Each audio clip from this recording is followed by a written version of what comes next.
This week's material covers something pretty common in Photoshop, and Erica has a series of really good videos on this material that go way more in depth than I'm going to show you in this video. I just wanted to give you the quick overview of how to do photo retouching.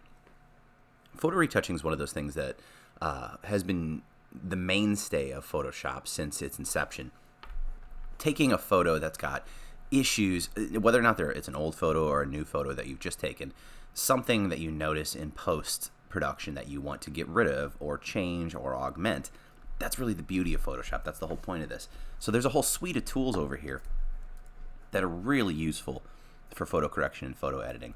So let's start with some of the more basic stuff here. I'm going to zoom in here on the top of this picture and really work on some of the most obvious things that we're going to see here.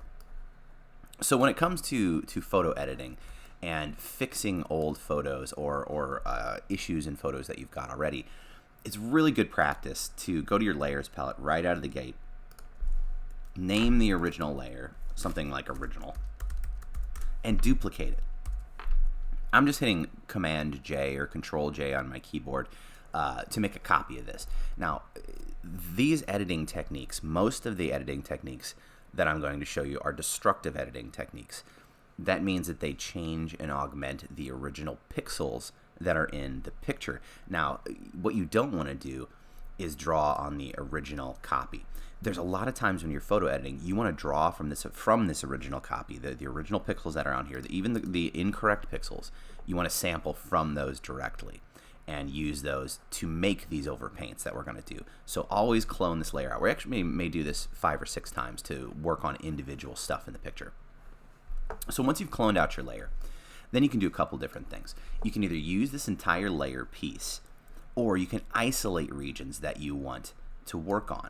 If you just wanted to specifically work on the hair, you can actually go through, and this is a useful methodology, go through with the lasso tool and just make a rough crop of the area that you're going to be working on and duplicate that specifically. I just hit Control, or I just drew a lasso around there, hit Command J or Control J, and I've cropped out just the area with the hair so that if I wanted to work on this area specifically and not touch the original pixels, I can do that. I'm going to turn this back on so that I can see what I'm working on. I'm going to zoom in. Good tip when you're doing photo editing, zoom way in on your subject so you can actually see the pixels. Zoom in far enough where you can see the square blocks that are the actual pixels in the image. When you're zoomed in, I'm just using my zoom tool down here. Good keyboard shortcuts, Option or Alt if you're on a PC will let you zoom out using the zoom tool. If you're zoomed in really far, most of you probably know this already, hold down the space bar and that will move to a hand tool. The hand tool is very useful when you're doing image correction and fixing. So now that I've got this hair copied out, I'm going to do some editing on it. Let me go ahead and name that layer. So some of the mainstays of these tools over here on the left. If you go down in your tool bin, we have got a couple of different things: spot, healing brush, patch tool, content aware, and red eye.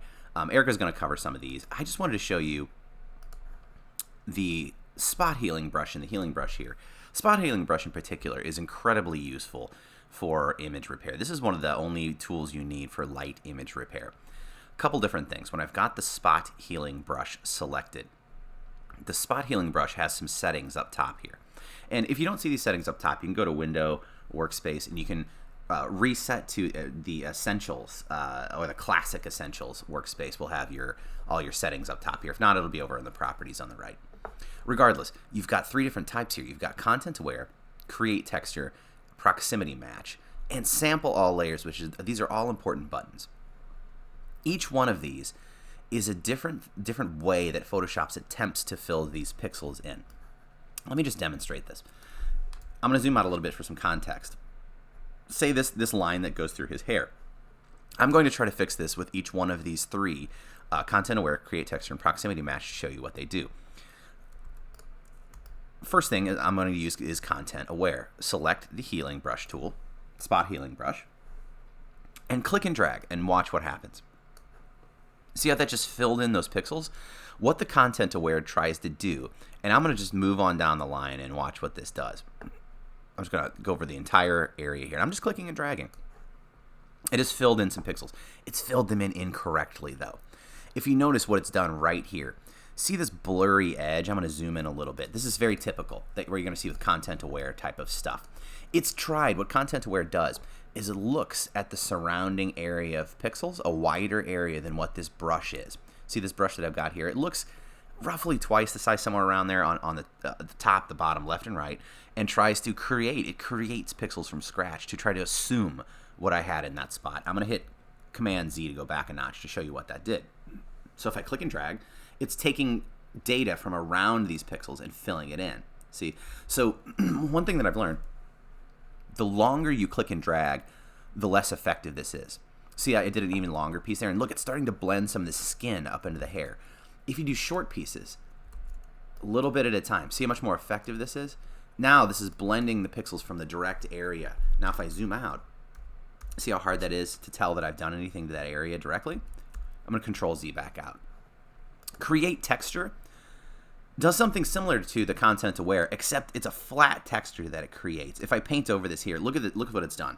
It's created literally a pixeled amalgam of those spots there, of all the things. It paints a flat, it doesn't try to guess anything. It just paints a flat texture on top of there. This is good if you're doing like natural pieces, some sort of like if you're trying to replace gravel or dirt or something of that nature. Works really well. Not so great for skin and hair and things of that nature. Skin is not so bad on, hair is not so great on. Too distinctive.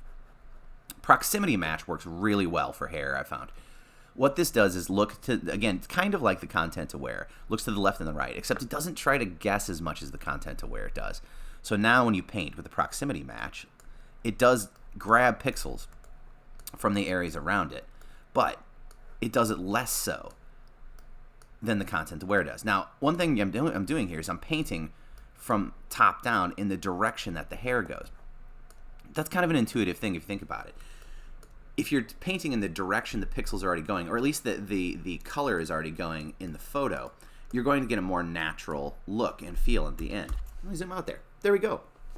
The hair through here is a little choppy, and I might want to just pull up and try to even this out a little bit to get a more even look out of it. But with a lot of photo correction stuff, the more you mess with it with these healing tools, the more the pixels get jumbled and smeared. So it might look good the first time you go through, but if you hit it 5 or 6 more times, it starts to get really jumbled and very odd looking. Notice as I start to do more of this, his hair starts to get more unevenness and weird pixel issues. So that's the spot healing brush. Healing brush works similar to that. If I zoom in here a little bit, on let's just use this area over here for the healing brush. Healing brush works similarly to the spot healing brush, except you're sampling from a specific area. A lot of tools in Photoshop work this way, where you will grab a specific area by holding down Alt or Option on your keyboard and sampling it. Like I'm sampling from the hair up top here to fix this area down here. Hold down Alt and click, and then when I click and drag, notice what happens. It's keeping the texture from that area. I get a little crosshair that shows me where it's sampling from. So I can click and drag and it will heal from that specific area.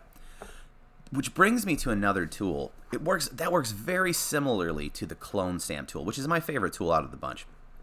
The clone stamp tool, I think, is the ultimate tool for fixing backgrounds and fixing images of this nature. Clone stamp works very similarly to the healing brush, except you've got a few more options up top here.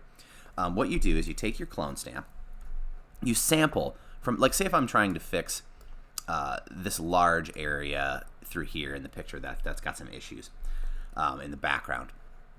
Clone stamp, you can grab the clone stamp, hold down Alt or Option to sample from a clean area, and then when you roll over an area of more distress, say if I sample from here, it gives you a preview with a brush size.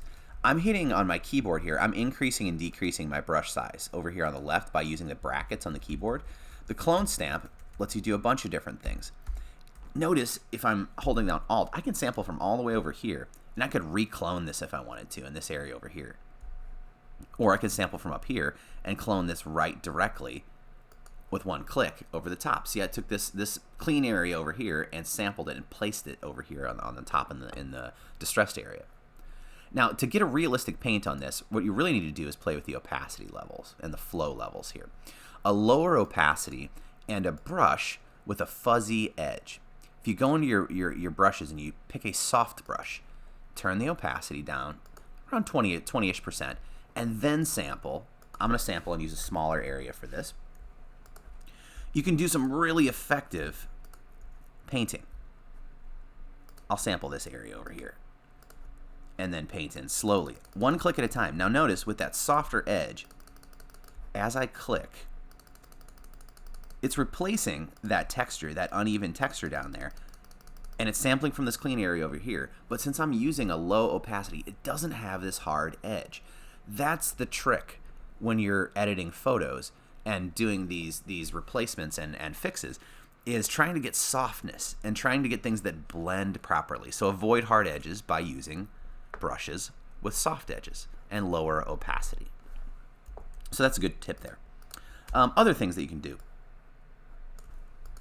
Say, for instance, I wanted to change some colors. Now, someone's already gone through and changed the colors of the eyes in this picture. So I could show you on that because that's a fairly easy thing to do. But I'm going to show you instead how to change the color of the shirt because that's slightly different and a larger area.